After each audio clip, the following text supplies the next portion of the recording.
Really nice. We are looking at some pretty intense snowfall later on this afternoon and evening. Could be picking up around 9 inches across the metro area when all is said and done through tonight. So a great time to stay inside, be safe. I feel like a lot of us are pretty well prepared for that as of right now. And you can see from our satellite and radar already picking up widespread moisture across the western slope moving into our central mountains. And in and around the metro this morning, we're waking up to wet roads. It's raining out there with temperatures still well above freezing. We're in the upper 30s currently, but temperatures will drop drastically as we get into this afternoon up through Boulder. Right there's a rain-snow mix near the foothills. It's snowing lightly through Nederland into Idaho Springs and Evergreen. Golden seeing that rain-snow mix this morning, and wet conditions are expected if you do need to head out this morning. Just be careful on the roadways. It's not going to be until later on this afternoon, though, that things will really start to accumulate and get worse. Winter weather advisory in place. All areas shaded here in purple until 6 o'clock Friday morning. So through tonight, we are looking at that snow to accumulate. The winds will be extremely gusty, which is why we have a blizzard warning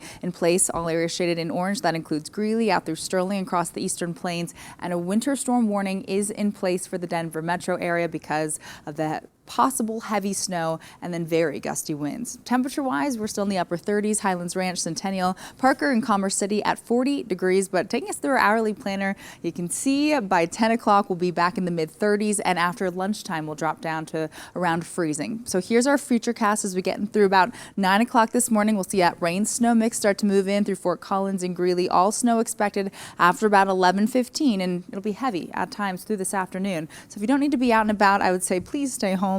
Winds will be very gusty from the north as we get into this afternoon. Tonight we'll start to see the snow taper off, but still we'll be left with some snow-packed roads, icy conditions. Tomorrow morning it is going to be really cold, one of the coldest days of the month expected for our Friday, with high temperatures only around freezing. And then by the weekend we'll gradually warm back up as we go throughout Saturday and Sunday afternoons. But there's our snowfall forecast. Near 9 inches expected. Aurora and Parker 10 up through Red Feather Lakes, and then through Longmont around 4 to 8. So overall, a pretty hefty snowstorm is expected. Lows tonight in the upper teens. Tomorrow only in the 30s for our highs, teens and 20s out west. And a first alert action day continues. Saturday, melting starts, upper 40s, 50s, and then 60s. Mild through early next week.